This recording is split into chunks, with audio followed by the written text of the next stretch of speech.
주신 말씀은요, 우리 창세기 32장 1절에서 12절까지 보도록 하겠습니다.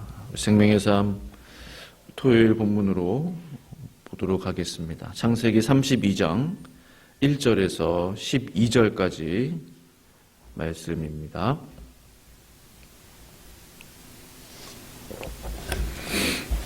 창세기 32장 1절에서 12절까지 말씀을 찾으신 줄 알고 저와 함께 교독하겠습니다. 야곱이 길을 가는데 하나님의 사자들이 그를 만난지라.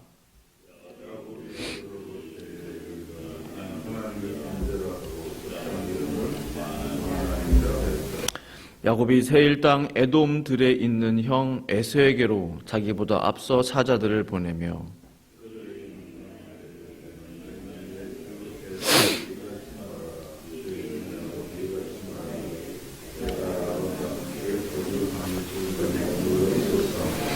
내게 소와 야기와 양떼와 노비가 있으므로 사람을 보내어 내 주께 알리고 내 주께 은혜 받기를 원하나이다 하라 하였더니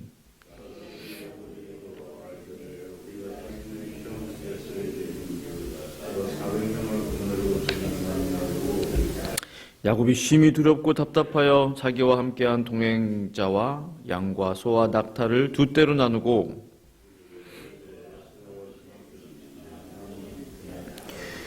야곱이 또 이르되 내 조부 아브라함의 하나님 내 아버지 이삭의 하나님 여호와여 주께서 전에 내게 명하시기를 내 고향 내 족속에게로 돌아가라 내가 내게 은혜를 베풀리라 하셨나이다.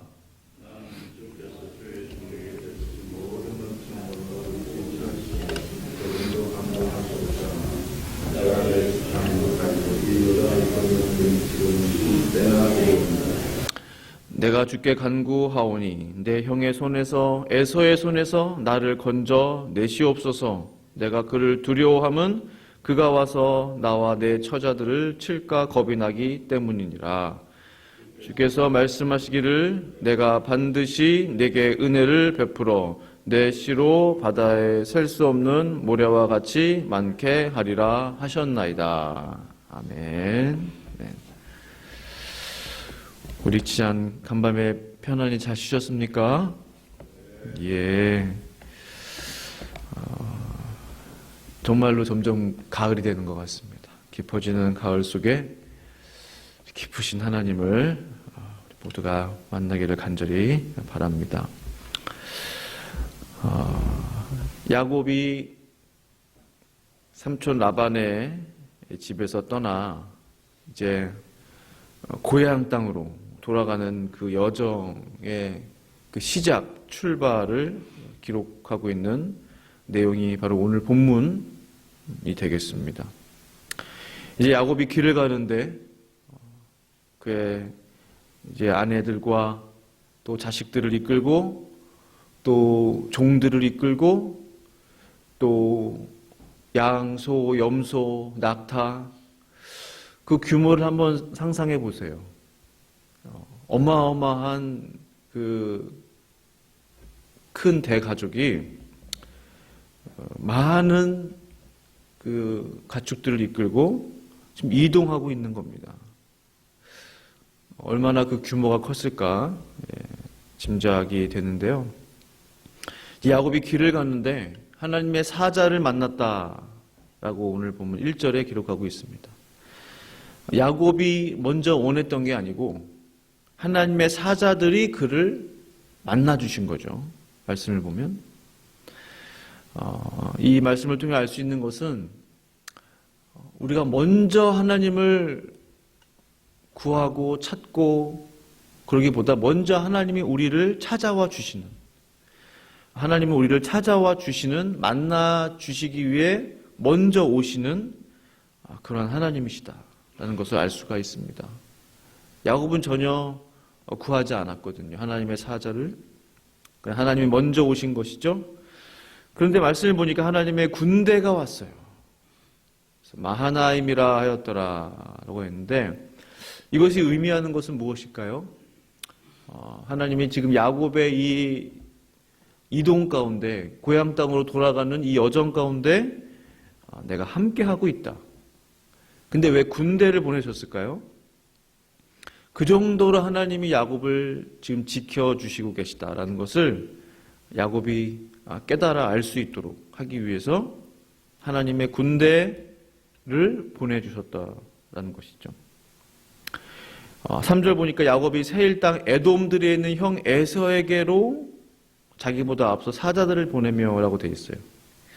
야곱이 알고 있었다는 거죠. 형이 어디에 살고 있는지. 아마도 야곱은 그가 삼촌 라반의 집에 살고 있는 동안에 거의 외출을 안 했을 거예요. 왜죠? 형에게 잡히면 죽으니까.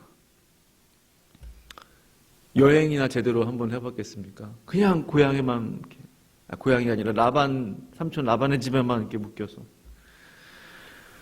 그러나 들어서 알고 있죠.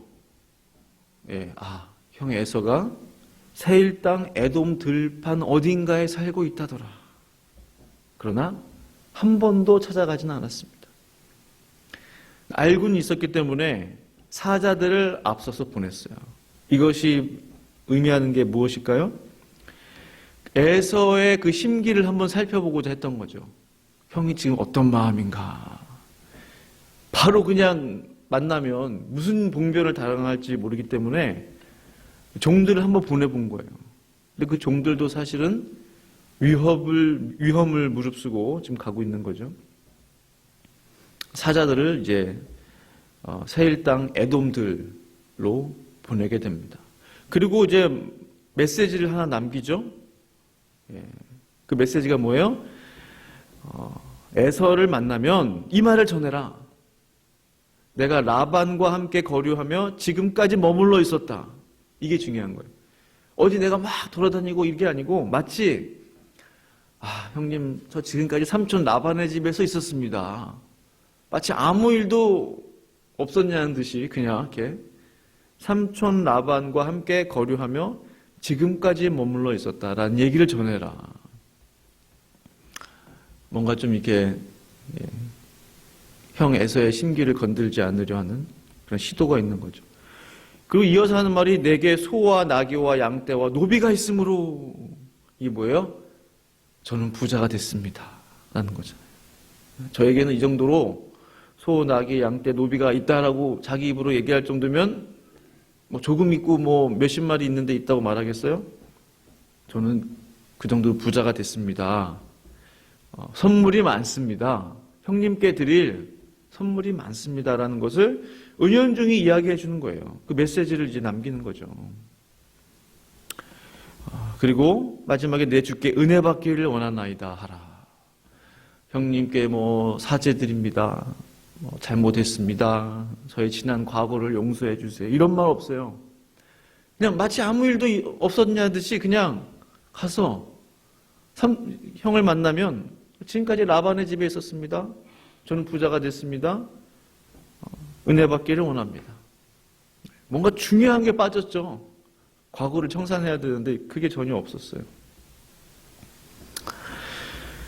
이제 사자들이 야곱에게 돌아와서 이제 형의 메시지를 전해주러 돌아왔어요. 야곱이 얼마나 기다리겠습니까? 형이 도대체 어떠한 자세로 모습으로 나를 기다리고 있을까? 근데 그 종들이 하는 말이 뭐예요? 주인의 형 에서에게 이른즉 그가 400명을 거느리고 주인을 만나려고 오더이다. 400명을 거느리고 지금 야곱 주인님 만나러 오고 있습니다. 뭐 무슨 말을 했다, 뭐 동생 야곱은 잘 있느냐 이런 말이 없어요. 400명을 이끌고 400명의 그 장정들을 이끌고 훈련된 그 군사들을 이끌고 만나러 오고 있다. 이게 얼마나 이 안에 내포되어 있는 게 의미가 많겠어요. 왜 만나러 오는지 뭐 모르잖아요. 얼마나 불안해요. 근데 숫자가 뭐 종들하고 같이 오고 있습니다. 이게 아니라 400명 숫자에 벌써 야곱이 완전히 너무 놀란 거예요. 400명을 이끌고 온다는 거는 분명히 나를 해하려고 오는 것이구나라고 생각할 수밖에 없는 거죠. 지금 분위기가. 그 말을 듣자마자 야곱이 7절에 너무나 두려웠어요. 이제 나는 죽겠구나. 나를 잡으러 오는구나. 나를 잡으러. 나를 죽이려고 오는구나. 40명도 아니고 100명도 아니고 400명이나. 도무지 이길 방법이 없죠. 야곱은 그래봤자 뭐 가족들하고 남녀 종들 뭐 몇 명인데 어떻게 싸워서 이깁니까? 너무나 두려웠어요. 너무나 무서웠어요. 야곱이 첫 번째 취했던 행동이 양과 소와 낙타를 두 떼로 나누고, 이 모습을 보면서도 야곱이 가장 먼저 한 일이 자신의 재산을 나누었구나. 가만히 보세요. 마음이 심히 두렵고 답답했는데 빨리 재산을 나눠야지. 그리고 한 떼를 치면 한 떼는 피하리라 하고 벌써 머리를 막 굴리고 있어요. 역시 야곱답습니다. 그리고 기도해요. 그 자신의 재산을 먼저 다 나누고 기도해요. 이게 별거 아닌 것 같지만요, 두려우면 하나님을 먼저 찾아야 되는데 여기서도 지금 보면 자신의 재산을 한번 다 정리를 한번 하고 피해가 없도록, 피해가 덜하도록 그 다음에 하나님을 찾았다는 거예요. 뭐라고 기도합니까? 오늘 9절에 보니까 야곱이 이르되 내 조부 아브라함의 하나님, 내 아버지 이삭의 하나님 여호와여, 주께서 전에 내게 명하시기를 내 고향 내 족속에게로 돌아가라, 내가 내게 은혜를 베풀리라 하셨나이다. 참 야곱이 기억력이 좋죠.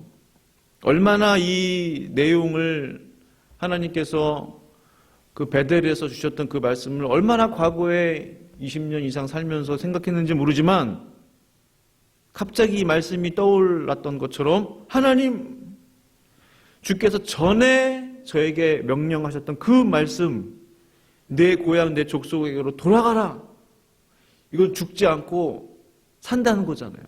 고향으로 돌아가야 되니까. 고향으로 돌아가기 전까지는 내가 살 수 있구나라는 그 희망을 잡은 거죠. 우리가 심히 두려울 때는 어떻게 해야 합니까? 심히 두렵고 답답하고 염려가 될 때는 기도해야 되는 거예요. 뭘 가지고 기도해요? 과거에 하나님이 나에게 주셨던 그 은혜를 떠올리는 거예요. 과거에 하나님이 나에게 이러이러한 은혜를 주셨지.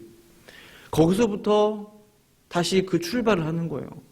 한 달 전에 나에게 눈물을 주셨지. 그래. 거기서부터 다시 하나님의 은혜를 붙잡고 가자.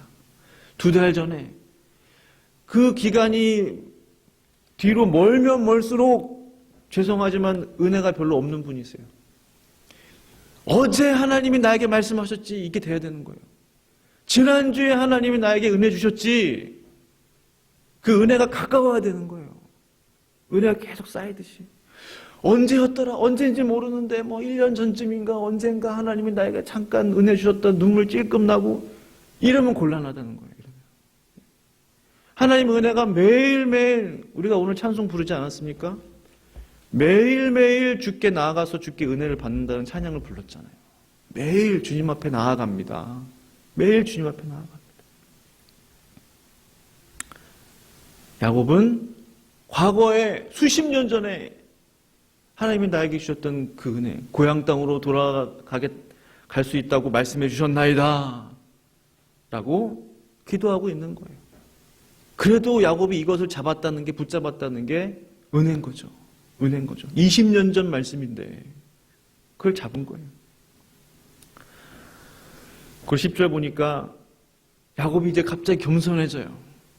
나는 주께서 주의 종에게 베푸신 모든 은총과 모든 진실함을 조금도 감당할 수 없사오니 내가 내 지팡이만 가지고 이 요단을 건넜더니 지금은 2때나 이루었나이다. 하나님 앞에 겸손한 모습을 볼 수 있어요. 급하거든요. 지금 다급해요. 종에게 베푸신 모든 은총과 모든 진실함을 감당할 수 없습니다. 하나님의 은혜를 감당할 수 없습니다. 겸손해졌죠? 모든 영광을 하나님께 돌리고 있죠? 우리가 어떻게 기도해야 합니까? 겸손하게 기도해야 돼요. 하나님, 주님의 은혜를 감당할 수 없는 부족한 사람입니다. 하나님의 그 크신 은혜를 감당할 수 없는 연약한 자입니다.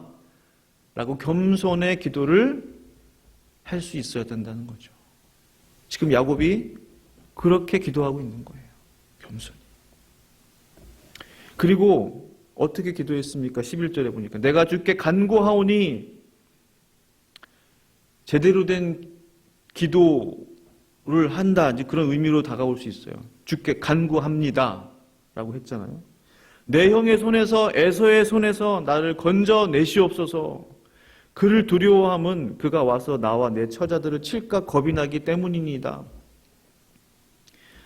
매우 정직한 야곱의 기도입니다. 하나님, 구합니다. 뭘 구하느냐? 내 형 에서의 손에서, 내 형 에서의 손에서 나를 건져 주시옵소서. 그가 원하는 것을 정직하고 솔직하게 기도한 거예요. 물론 하나님의 뜻대로 이루어 주시옵소서, 성숙한 기도입니다.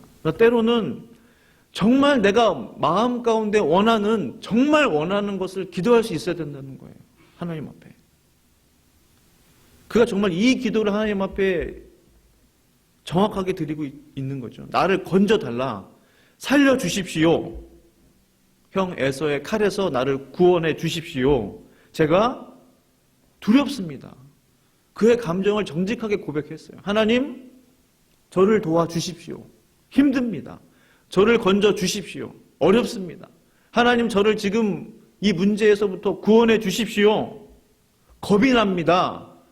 정직하고 정확하게 야곱은 기도했다는 거예요. 우리 가운데 이런 기도가 필요합니다. 빙빙 돌려서 하는 기도 아니고, 정말 지금 하나님이 만약에 나타나서 내게 무엇을 원하느냐?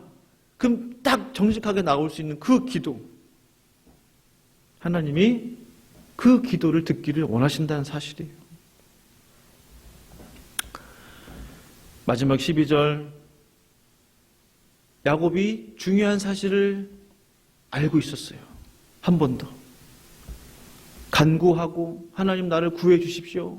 구하고 정직하게 기도했잖아요. 그와 동일하게 중요한 기도가 있어요. 무슨 기도일까요? 어떻게 하는 기도? 파워풀한 기도가 있어요. 절대 하나님이 오리발 내미실 수 없는 기도. 그 기도가 뭐예요? 말씀을 붙잡고 하는 기도. 그보다 더 강력한 기도는 하나님이 나에게 말씀하신 말씀을 붙잡고 하는 기도예요. 수많은 성경에 있는 말씀들, 66권에 있는 말씀을 붙잡고 기도하는 거 능력 있습니다. 근데 더 능력 있는 것은 나에게 직접 1대1로 하나님이 나에게 주신 말씀을 붙잡고 하는 기도가 굉장히 파워풀한 기도, 힘 있는 기도란 사실이죠. 12절에 주께서 말씀하시기를, 주님이 말씀하신 것은 변개치 아니하시고 반드시 이루시고 성취하시는 하나님이신 것을 야곱이 알았는지 몰랐는지 몰라요. 그러나 주님이 말씀하셨습니다 라고 야곱이 하나님의 말씀을 붙잡은 거예요. 나에게 말씀하지 않았습니까? 라고 기도하는 거죠. 그 말씀의 내용은 내가 반드시 내게 은혜를 베풀어, 하나님의 말씀을 그대로 인용한 거예요. 저에게 은혜를 주신다고 말씀하셨습니다. 가 아니고 내가 반드시 내게 은혜를 베풀어, 그렇게 그 말씀을 그대로 하는 거잖아요. 내 시로 바다에 셀 수 없는 모래와 같이 많게 하리라. 그 말씀을 그대로 자기 마음대로 해석하지 않고 그대로 나에게 주신 말씀 그대로 그것을 하나님 앞에 올려드리면서 기도하고 있는 그 기도야말로 가장 강력한 기도, 확실한 기도, 응답의 기도가 될 줄로 믿습니다. 사랑하는 성도 여러분, 이게 중요한 거예요. 하나님이 나에게 하신 말씀이 뭐냐? 뭐 오늘 설교 좋네, 어쩌네, 이게 아니, 이런 차원에서 벗어나야 돼요. 나에게 무슨 말씀을 하셨느냐는 거예요. 나에게. 오늘 나에게. 내게. 그게 되면 우리 교회에게 무슨 말씀을 하시는가 이제 그게 들리는 거예요. 나에게 무슨 말씀 하시는지를 못 듣는데 어떻게 우리 교회에게 더 나아가서 우리 가정에게 무슨 말씀 하시는가가 들리겠냐는 거예요. 하나님이 개인적으로 1대1로 하나님이 하시는 그 말씀을 들을 수 있는 귀가 열려야 내 옆 사람에게 하시는 말씀, 내 아내에게 하시는 말씀, 우리 가정에게, 우리 교회 전체적으로 공동체에게 더 나아가서 이 지역에게, 나라에게, 민족에게 하시는 하나님의 말씀을 들을 수 있는 귀가 열린다는 사실이에요. 그 시작은 하나님이 오늘 나에게 무슨 말씀을 하시는가? 이 말씀을 들을 수 있는 귀, 이 사람이 가장 복된 사람입니다. 오늘 야곱은 그 하나님의 말씀을 기억하는 것으로 끝나지 않고 그것을 한 번 더 선포하고 고백하고 붙잡고 인용하고 저에게 이 말씀 하시지 않았습니까? 당당하게 요구하고 하나님께서 이 야곱의 이 어려움과 이 문제를 한순간에 해결해 주시잖아요. 이 은혜가 저와 성도님들 가운데 있기를 간절히 축원합니다. 기도하시겠습니다. 하나님 아버지 참으로 감사합니다. 야곱의 이 긴 여정을 보면서 하나님 아버지 그가 했던 것은 하나님이 그에게 나타나셔서 하셨던 그 말씀 붙잡고 다시금 기도하고 다시금 붙들고 다시금 하나님 앞에 간구하는 그 기도였다는 사실을 기억합니다. 하나님 우리 삶 가운데 여러 가지 두려움의 일들, 무서운 일들, 답답한 일들 찾아올 때마다 하나님 앞에 정직하게, 정확하게, 분명하게 나의 속마음을 기도할 수 있는, 아뢰할 수 있는 우리 모두가 되기를 원합니다. 그럴 때 하나님이 나에게 주시는 그 말씀, 그 음성, 오늘 나에게 하나님이 무엇을 말씀하시는가, 그 말씀을 들을 수 있는 그 귀를 다 가질 수 있도록 우리 모든 새벽교회 성도들 한 사람 한 사람 축복하여 주시옵소서. 감사하며 예수님의 이름으로 기도합니다. 아멘.